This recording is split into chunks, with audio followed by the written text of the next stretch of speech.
rien. Et ça ne signifie rien. Objection Votre Europe, l'émission qui renvoie les idées reçues d'où elles viennent, avec Vincent Couronne. Chaque semaine, on vous propose d'analyser et de déconstruire les préjugés et les idées reçues sur l'Europe, avec la participation de Tania Rachaud. Bonjour Tania. Bonjour Vincent, bonjour à tous. Cette émission est réalisée dans les conditions encore presque parfaites du déconfinement par Lucien Auriol, la coordination de l'émission, et de Camille Bloomberg qui assure aussi les lectures dans cet épisode. Cette émission est préparée avec l'aide d'Axel Mouton, Victor Simon et Ban Valaïs. Vous pouvez retrouver cet épisode et tous les autres sur le site internet des Surligneurs, celui d'Amicus et les plateformes de podcast. L'Europe. Le mode de vie, c'est aussi la manière de vivre, et l'Europe est plurielle. Et personne va nous dire comment vivre en Europe. Je pense qu'il y a encore une fois, il y a un débat de civilisation, de valeurs. Les politiques de cohésion ne concernent pas seulement les réformes économiques. Elles sont profondément ancrées au sein des valeurs fondamentales de l'Union européenne. Les politiques de cohésion nous ont permis d'atteindre des villes, des rues dans tous les coins du territoire européen. Elles représentent le lien le plus fort entre l'Union européenne et ses citoyens. Vous venez d'écouter, dans l'ordre, le député La République En Marche, Stéphane Séjourné, sur Europe 1 le 12 septembre 2019, et António Costa, Premier ministre du Portugal, sur Euronews le 24 mars 2018, lors d'un débat sur la politique européenne de cohésion. Alors, quelle est l'idée reçue ici ? L'idée, c'est que l'Europe favoriserait des valeurs globales au détriment des valeurs locales. Et d'où vient cette légende européenne ? Des régions, surtout des identitaires et des régionalistes, comme par exemple la Ligue du Sud qui fustige régulièrement l'Europe. Mais il faut dire aussi que des élus d'extrême droite, en revanche, ont pu dénoncer fréquemment le contraire, le fait que l'Union européenne favorise le régionalisme. Ça vient surtout de l'extrême droite française. Une idée, là aussi, qui était reçue et qui avait fait son apparition à l'occasion du référendum sur l'indépendance en Catalogne. Une idée d'ailleurs qu'avait tempéré le site Les Surligneurs dans un article du 31 octobre 2017. Alors est-ce que c'est vrai ou est-ce que c'est faux, l'idée selon laquelle l'Europe écraserait les cultures locales ? Eh bien, c'est plutôt faux. Même si on peut se dire que l'Europe, avec sa libre circulation et le rattrapage économique des régions les plus pauvres, grâce aux fonds européens, eh bien cette Europe, elle tend à uniformiser quelque peu des habitudes de consommation. L'Europe.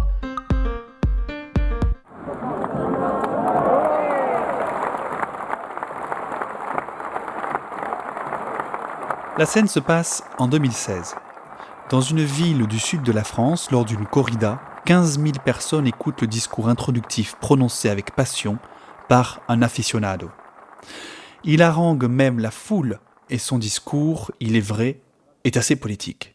Il glorifie la culture du Sud, le triptyque vin, rugby, tauromachie.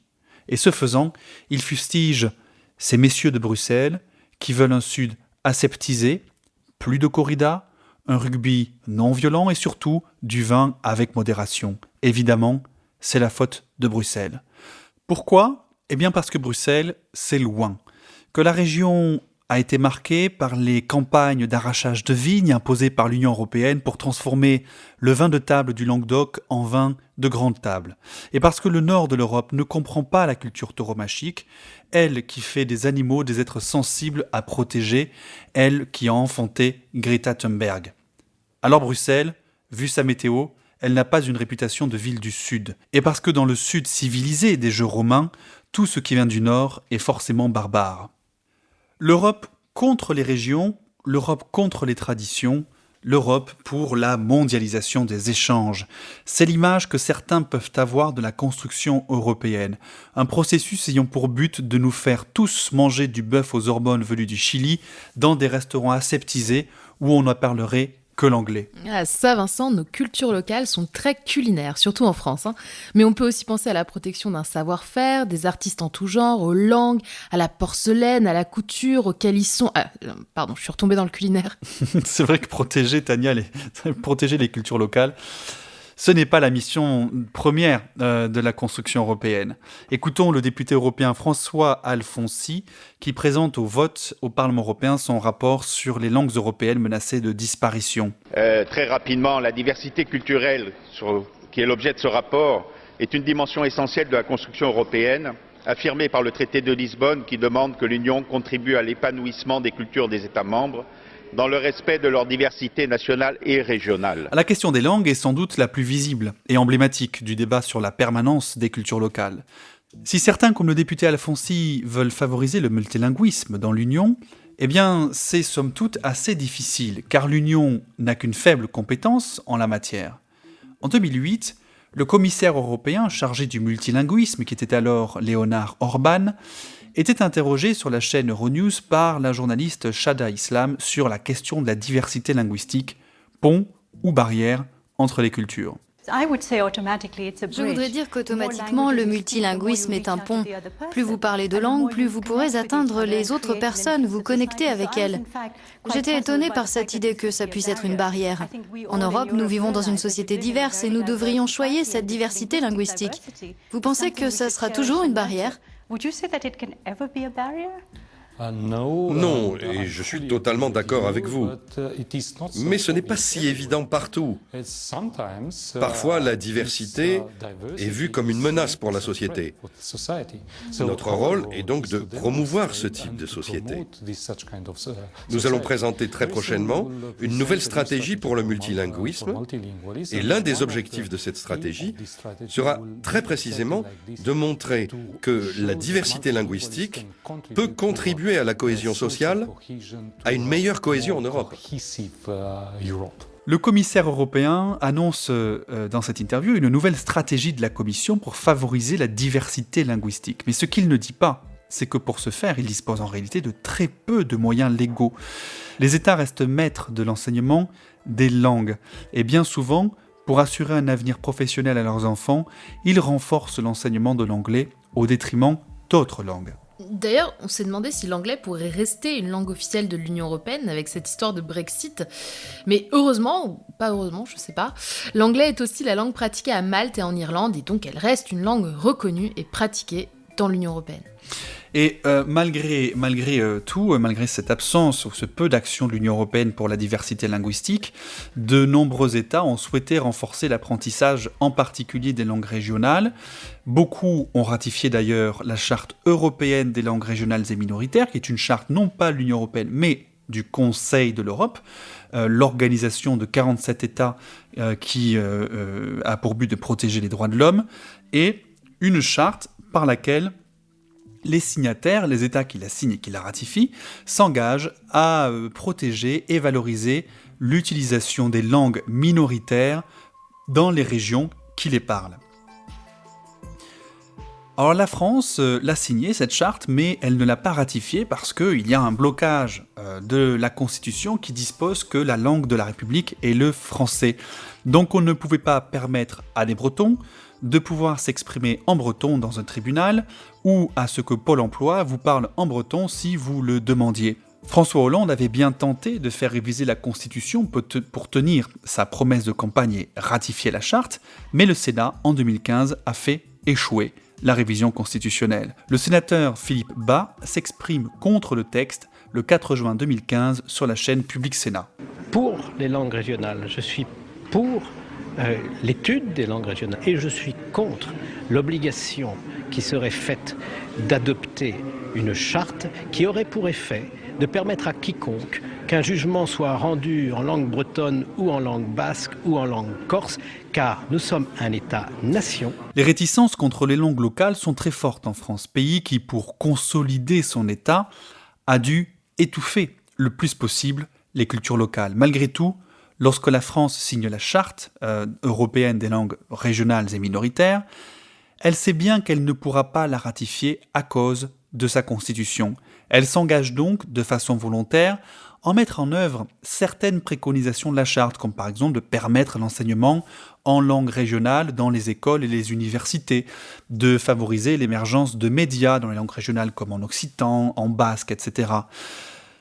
Et depuis de nombreuses années, les langues régionales en France se développent, le breton, l'occitan, alors qu'en réalité, ces langues avaient connu un long déclin depuis la fin du XIXe siècle. La grande historienne Mona Ozouf, qui a fait un travail considérable sur l'histoire de l'éducation, raconte dans le tout premier numéro de la revue Zadig, début 2019, son enfance en Bretagne entre un père militant de la cause bretonne et une école publique ne reconnaissant que la langue française. Quand je pense à la France de mes 8 ans, le sentiment qui me vient d'abord est celui de la perplexité. Cela tient à une histoire très particulière. Dans l'univers de la maison, c'est-à-dire le logement de l'instituteur, la France passe pour avoir été peu amicale avec les Bretons. Cela se sent à bien des détails, mais surtout à l'héritage de mon père, d'autant plus présent qu'il est absent. Je sais qu'il a défendu la langue bretonne et qu'il a milité pour cette cause. De ce militantisme, ma mère avait gardé une défiance globale pour le politique. Elle avait le sentiment que son mari avait ruiné sa santé en écrivant lui-même et diffusant un bulletin adressé à ses collègues, instituteurs jacobins pour la plupart, et destiné à plaider pour l'entrée du breton à l'école communale. Il y consacrait un salaire sur 2, s'épuisait à prêcher à des gens indifférents, voire hostiles, à convoquer des réunions dans des arrière-salles de café qui restaient désertes. L'existence militante est d'une grande austérité, surtout quand on milite dans un milieu majoritairement francophone et francophile, imperméable à la revendication bretonne. À la maison, on n'avait donc aucune révérence pour la France, y compris quand la guerre a éclaté, pas de trace de patriotisme chez nous. Si je pense à l'enseignement que je reçois à 3 pas de la maison, c'est le même espace et pourtant ce sont 2 mondes étrangers. À l'école, pour le certificat d'études, il faut apprendre à chanter « Pour elle, un Français doit mourir ». À la maison, ma mère m'explique que lorsque les guerres surviennent, les Français y expédient de préférence les paysans bretons. Je sens chez nous une méfiance sourde, sauf, fait notable, chez ma grand-mère Marie Scolastique. Elle qui parle breton, qui a appris très tardivement à lire et à écrire pour soustraire ses lettres à l'écrivain public du village, celle surtout qu'elle adresse à son jeune mari parti comme marin de l'État pour de lointaines campagnes de Chine, elle est à la maison l'agent secret de la France et du français. Mona Ozouf parle d'un temps révolu, d'une époque où nos arrière-grands-parents nous racontent les punitions qu'ils subissaient dès lors qu'ils parlaient patois à l'école en lieu et place du français. Mais ce n'est pas non plus demain la veille, et malgré les fortes et insistantes demandes des Corses, qu'on verra le service des impôts de Bayonne vous répondre en basque au téléphone.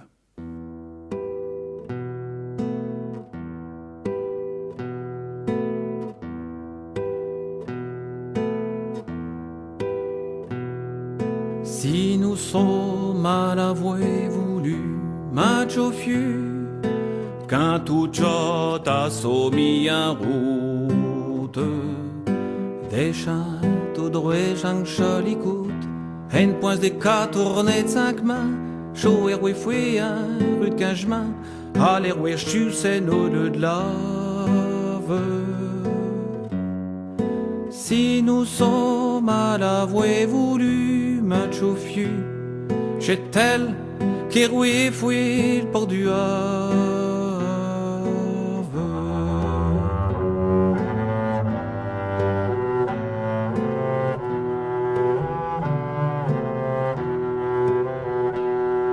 Si nous sommes à l'avouer voulu, match au fiu, quand allait remonter dessus Péronne, elle canne saute chip jamais de personne, passez pas de Calais et Pichena, qu'est-ce que oui puli, donner tort, bien mieux que chicane à la moustique.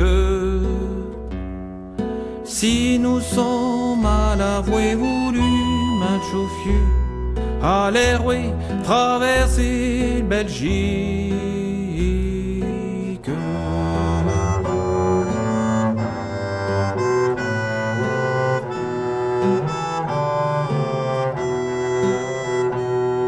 Si nous sommes à l'avouer voulu, match au fiu, et rejoindre Calais la hutuse droite, où ce que le mer a les plus étroites, on n'aurait pu un moins de rien, ni rabattieux Londres à Amiens, Hochau était inconscience. Vous venez d'écouter le groupe Acheteur, un groupe picard, avec sa chanson « Nous sommes ». Alors en dehors de la question des langues, il y a la question des traditions locales, au sens large. Et on avait déjà pu voir dans un épisode précédent que le Conseil de l'Europe avait appelé à l'abolition de cette tradition grecque de la région de Thrace, qui était d'appliquer la charia pour des raisons historiques. Et c'est vrai qu'ici, pour le coup, de manière très claire, il y a, on pourrait considérer, un écrasement de cette culture locale en Grèce par le Conseil de l'Europe, mais qui se justifie tout simplement ici par l'incompatibilité de la charia avec la Convention européenne des droits de l'homme. Moins polémique, la question des labels de production régionale, qui normalement devraient être contraires à la libre circulation des marchandises. Tenez par exemple, dans le Pays basque, le label Idoki. Label Idoki apposé sur les seuls produits fermiers fabriqués dans la région, qui permet de favoriser la production locale, en violation donc de la libre circulation des marchandises, puisque cela discrimine des produits fabriqués en Espagne, par exemple, ou en Italie. Pourtant, la justice européenne a plusieurs fois considéré que ces labels locaux poursuivaient un objectif d'intérêt général qui prime sur la libre circulation, montrant par là le souci qu'elle a pour la préservation des écosystèmes locaux. Oui, alors et des labels, il y en a un paquet. Il y a des labels au niveau national, comme le label rouge de nos poulets, le label AB de l'agriculture biologique, et puis on a ceux effectivement qui vont préserver les écosystèmes locaux. Alors, il y a un label fabriqué à Paris, un autre fier de nos agriculteurs, ou encore ce si beau label Village fleuri. Alors oui, d'ailleurs, que fait l'Europe dans tous ces labels, spécifiquement pour protéger les cultures locales ? On pourrait citer par exemple la question des appellations d'origine contrôlée, les AOC, et les AOP, appellations d'origine protégée, qu'on voit sur les vins ou sur les fromages et bien d'autres produits alimentaires. Eh bien, ce sont des appellations, des labels qui, là aussi, sont issus de cahiers des charges européens qui sont faits pour protéger des productions locales. On peut donner l'exemple, par exemple, que de l'AOC Champagne, qui fleurissait un peu partout dans le monde. On pouvait acheter du champagne australien, du champagne californien.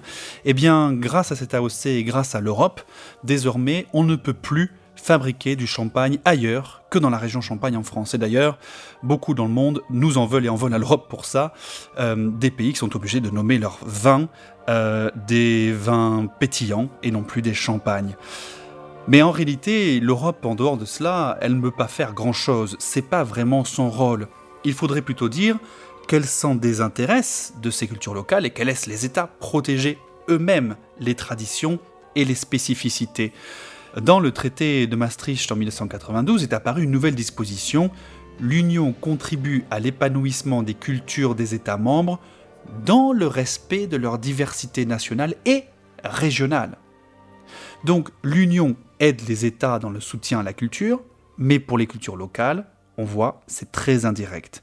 Par exemple, il y a ce qu'on appelle le label européen des langues, peu exploité en France, parce que la France ne valorise pas beaucoup les langues régionales, alors que les autres États, eux, sont très actifs sur le sujet.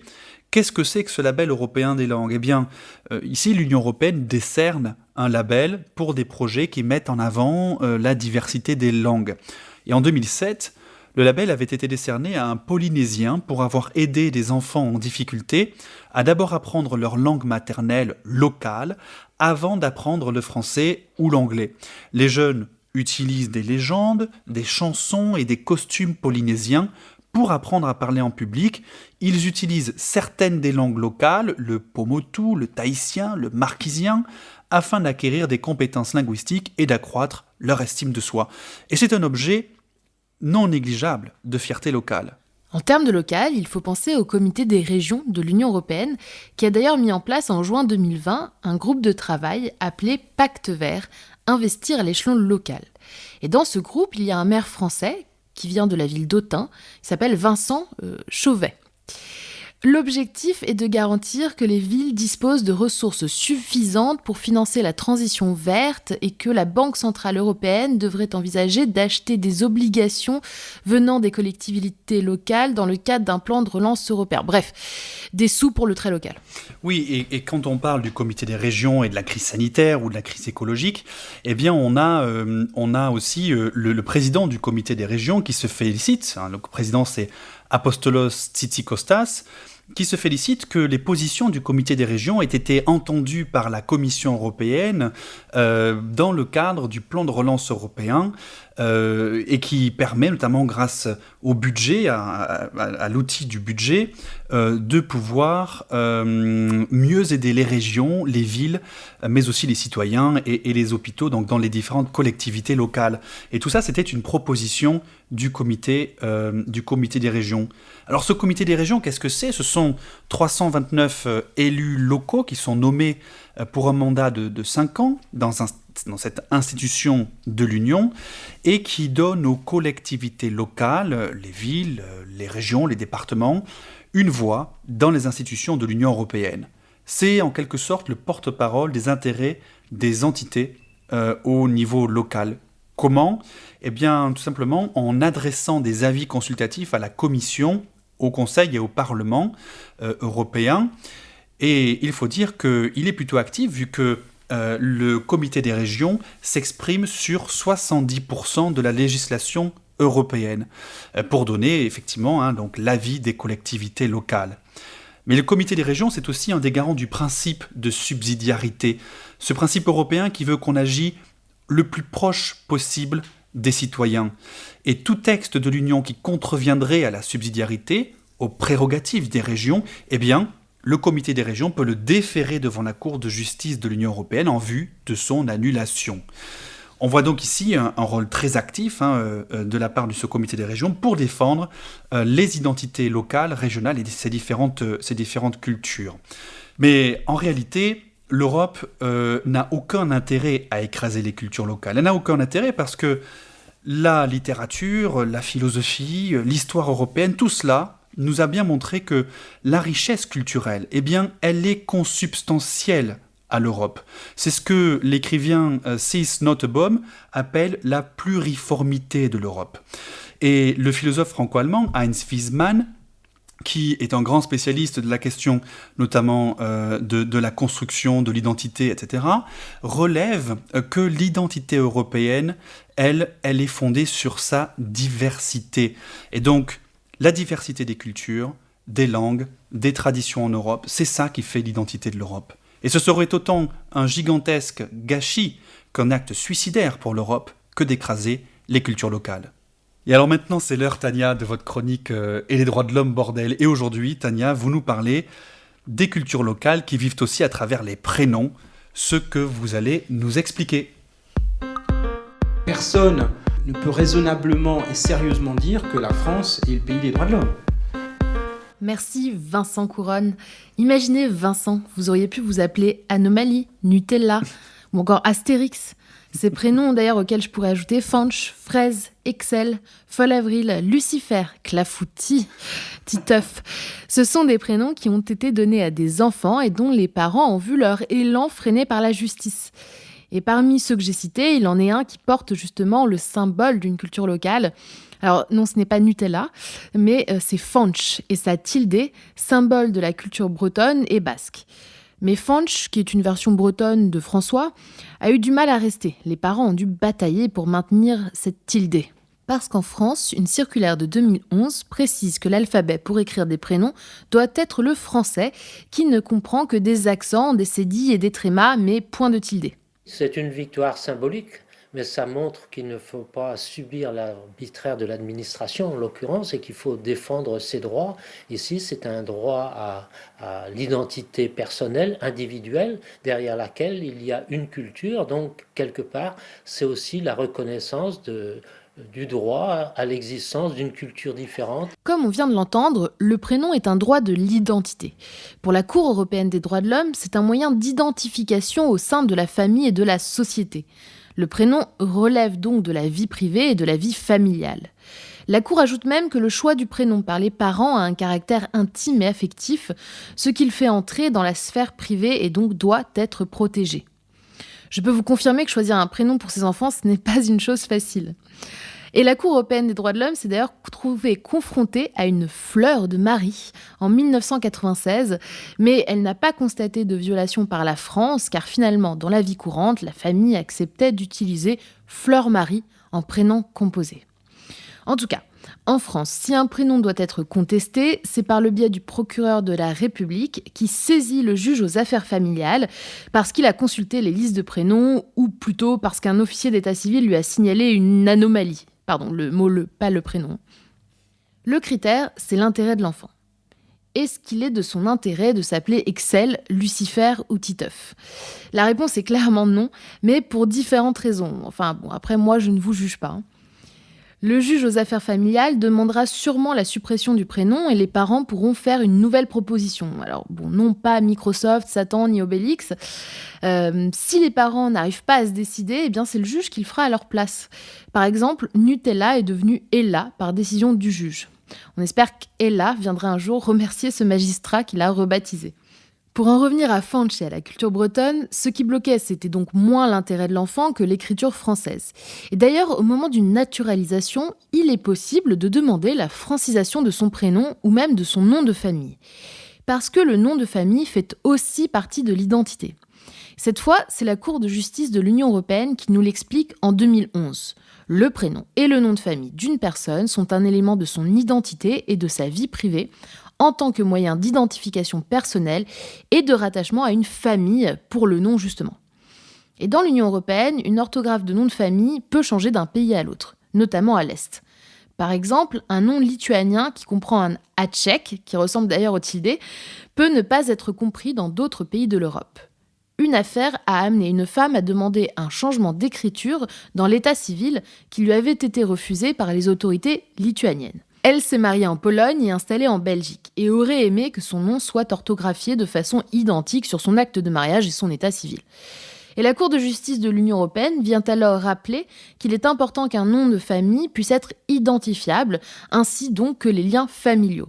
Dès lors, si le refus de la modification provoque de sérieux inconvénients d'ordre administratif, professionnel et privé, l'officier d'état civil d'un pays peut se retrouver obligé de se plier aux exigences européennes. En tout cas, ça m'a donné plein d'idées pour le prénom d'un éventuel troisième enfant, même si je ne garantis pas que mon partenaire valide clafoutis. Merci beaucoup Tania pour cette chronique, d'autant plus que c'est la saison des cerises. Donc ça concorde. Merci à tous de nous avoir écoutés. Objection Votre Europe, c'est terminé pour aujourd'hui. Rendez-vous au prochain épisode sur le site d'Amicus Radio et des Surligneurs. Toutes les références et les extraits sonores sont à retrouver sur la page de l'émission sur le site d'Amicus Radio. Et pour l'actu, comme d'habitude, suivez-nous sur les réseaux sociaux. À bientôt!